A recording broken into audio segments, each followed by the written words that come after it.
On est sur une vraie bonne nouvelle si vous cherchez à supprimer le fond noir ou le fond blanc d'une image sur DaVinci Resolve. C'est pas aussi compliqué que ça en a l'air, je vous le montre tout de suite.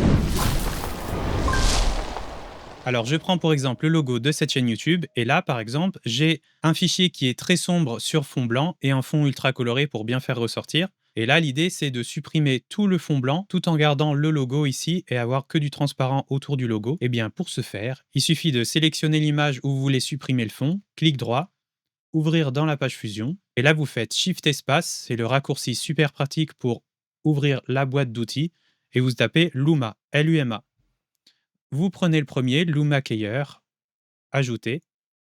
Vous venez le connecter s'il n'est pas connecté. Petite technique au passage, si vous laissez enfoncer la touche Shift et que vous passez votre outil Fusion, il vient automatiquement se connecter au reste des nœuds. Donc là, qu'est-ce que ça me fait? Par défaut, le Luma Keyer, il enlève tout ce qui est très sombre, tout ce qui est absolument noir. Donc là, c'est pas ce qu'on veut, mais il suffit d'aller ici dans l'inspecteur de l'effet et d'aller appuyer sur inverser. Et là, évidemment, j'ai fait exprès de ne pas choisir un logo tout noir sur un fond tout blanc, sinon ce serait trop simple. On a bien les parties très sombres du logo qui passent, mais tout ce qui est clair, par contre, on le voit de moins en moins. Donc pour corriger ça, il faut aller dans rétrécir, agrandir, et là on voit que si je joue avec, ça me permet de retrouver plus ou moins mon logo. Et si je reviens voir ce que ça donne, je me retrouve bien avec mon logo sur fond transparent alors que le fichier de base avait un fond blanc.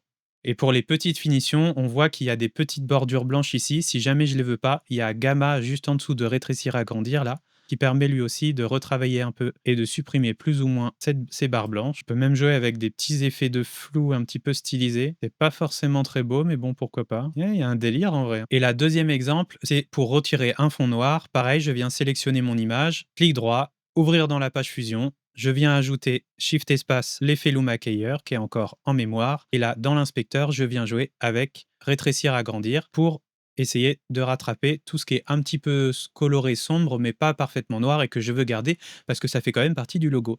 Je mets rétrécir, agrandir à fond et là, pareil, en quelques clics, je me retrouve avec mon logo sur fond transparent alors que le fichier d'origine a un fond noir et c'était super simple à enlever et c'est de très bonne facture tout ça. J'espère que ce tuto vous aura aidé. Allez voir la description de cette vidéo, je vous partage plein d'autres outils et d'autres astuces que j'utilise personnellement au quotidien pour créer des meilleures vidéos tout en gagnant du temps. Et en attendant, moi je vous dis à très bientôt dans une prochaine vidéo.